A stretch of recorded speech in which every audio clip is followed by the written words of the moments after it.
কোন স্বৈরাচার এরা আবার ফিরে এসেছে। আমি আজও শুনিও নি, কোনো জায়গায় পড়িও নি। 805 বছর আগে পালিয়েছিল লক্ষণ সেন, ফিরে এসেছে না? আছে।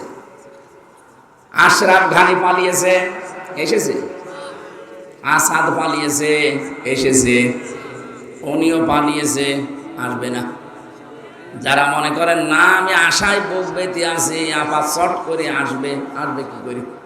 165টা মামলা তার নামে, তার বড় বড় মামলা, গণহত্যা।